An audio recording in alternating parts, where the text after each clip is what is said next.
The Mayiza faction of the Sinaloa cartel has just suffered another brutal blow after the Mexican Navy raided one of the cartel's compounds with 3 helicopters. The target was this guy, one of the group's most ruthless hitmen, the man who led the Mayiza faction's entire military wing. He's the same guy who was tied to a gruesome massacre where the bodies of rival Los Chapitos members were publicly displayed as a warning. And while the footage raid and the mystery surrounding his death are wild enough, what the Mayizas did after their top man fell is even more shocking. First of all, the black truck slams into the fence. Then the army comes. Some of the men in the truck appear to have guns. The soldiers pull them out, kick them. Then the soldiers appear to defend themselves from another threat off camera. And that is when they shoot their prisoners. According to the Mexican Defense Ministry, the gunfire took place after more than 30 cartel gunmen fired on Mexican soldiers.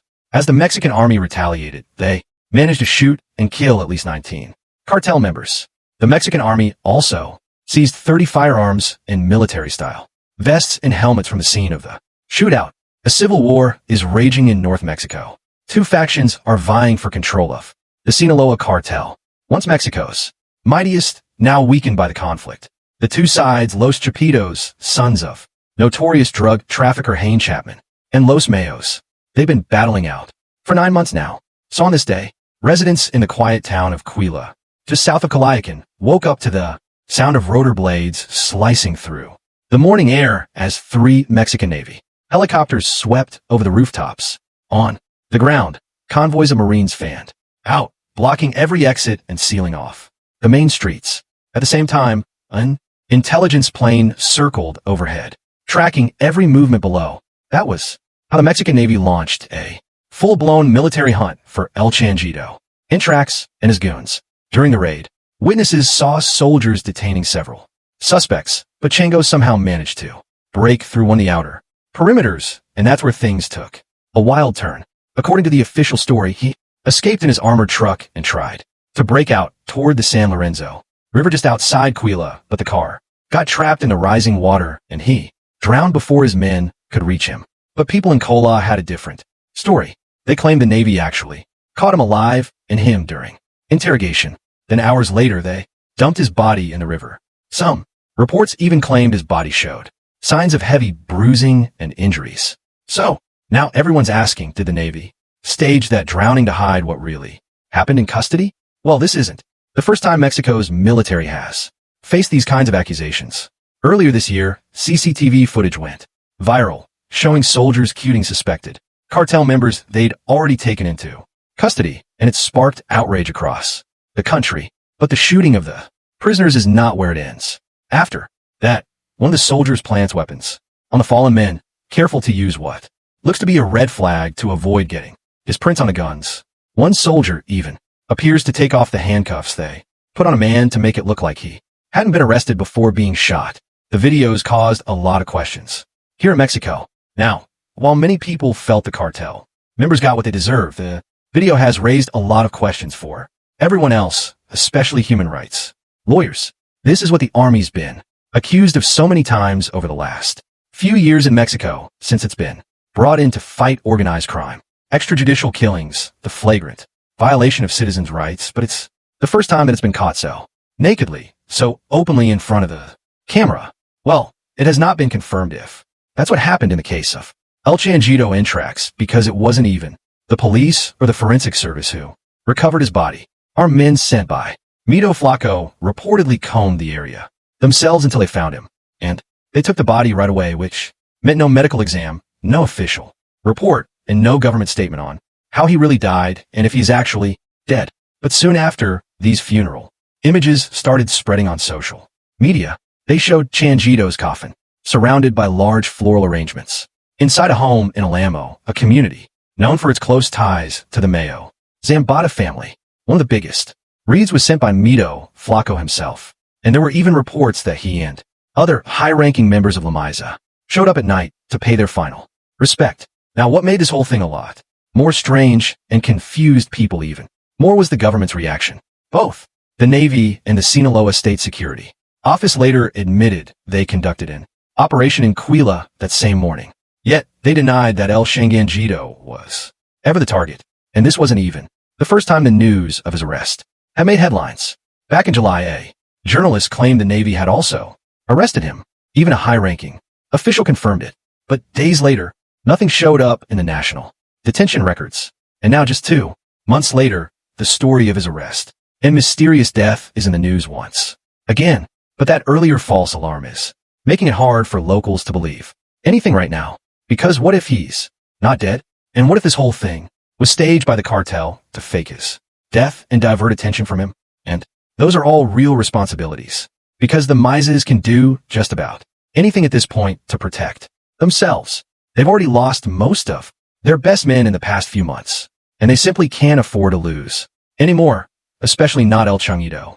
This guy was one of their most ruthless killers. In fact, just a few months before this raid, El Changito and his men made headlines for one of the most ritualistic killings in the history of Sinaloa's cartel war. A horrifying cartel massacre has rocked Mexico once again. 20 bodies, several, were found hanging from a bridge or stuffed inside a van in Sinaloa, the heartland of the country's biggest drug war. June 30th, 2025 was the day residents of Calayacan, Sinaloa, woke up to this horrific scene for bodies hanging from a bridge. But the real horror was inside the bus parked below them, for were hitless and hanging upside down from the bridge, while 16 Moris were crammed inside a van below. Yeah, 16 bodies. But that was not even the end of the nightmare, because nearby was another bag of horror, and 5 heads lay stuffed inside a plastic bag like some horrific warning.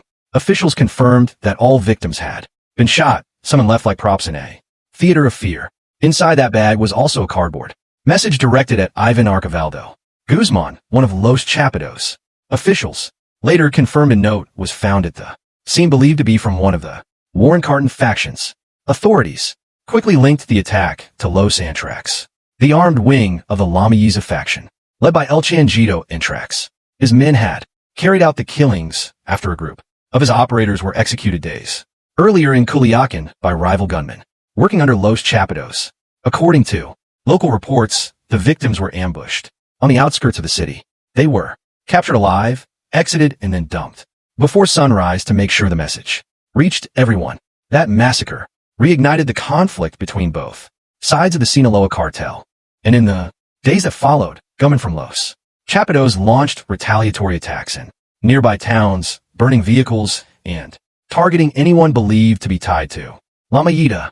For Changuito, this war marked a turning point, because before then, only a few people outside the cartel even knew his name.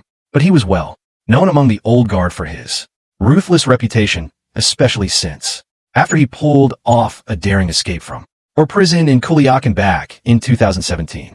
So when the civil war between Los Chapitos and La Mayiza exploded after Elmo's arrest, Changuito and his loss group became the weapon of mass destruction for the Mayizas. But that also made him a top priority target for both rival factions and federal forces. Intelligence units began tracking his movements across Culiacan, linking him to every major clash that followed, just like this one. 39-year-old Eduardo Escoto was one of 2 men found dead in an industrial stretch of Willowbrook.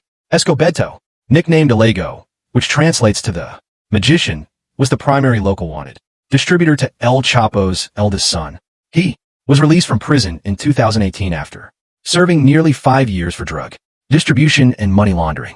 That was just another example of the kind of targeted hits Changito helped carry out for the Mayizas. So losing him was already a heavy blow to the faction. But just a few weeks before that, something far worse had shaken the cartel to its core. So this particular raid happened near a rural area known as Plint, just 11 kilometers outside the city. Around 30 armed men from the La Mayiza faction were moving together in pickup trucks when they ran into a Mexican army patrol. But instead of retreating, the gunmen opened fire at the soldiers, and within seconds the entire stretch of road was lit up with gunfire. In the late hours on Monday, the quiet suburban streets near the capital in Mexico's Sinaloa state were rocked by the crackle of gunfire. A major shootout took place between the Mexican army and one of the most deadly drug gangs in the world, the Sinaloa Cartel. The shootout took place about 11 km outside the Sinaloa state capital, Calayacan. The shootout lasted several minutes with explosions echoing across nearby fields. When the smoke finally cleared, the ground was littered with burned-out trucks and shell casings. 19. Cartel gunmen were confirmed dead right there at the scene. A few others went away, but amid the chaos, the soldiers managed to capture one man. One cartel member was unable to flee and was arrested by the Mexican military. He has been identified as Edwin Antonio, a local leader of the Sinaloa cartel. He was a regional commander within La Mayiza and, just like Chango Entre, was responsible for directing another armed cell that had been clashing with Los Chapitos across the Sinaloa countryside. This time, the authorities acknowledged the arrest. In a statement, it announced that Edwin Antonio Max, alleged leader of a criminal cell that is part of the Mayo Zambada faction of the Pacific Cartel, was arrested. It specified that this occurred after an armed attack against military personnel by a group of at least 30 individuals. This happened yesterday in the rural community of Playa Oriente in Calayacan. When soldiers searched the scene, they seized a cache of heavy weapons, Barrett rifles, machine guns, tactical vests, grenades, and even modified vehicles fitted with gun mounts.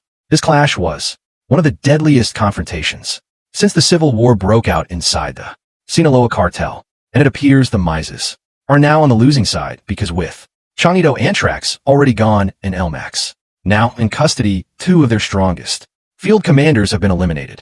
So now the question is, will the Mexican army use the recent success to launch an all-out assault, or will the cartels rain down more terror?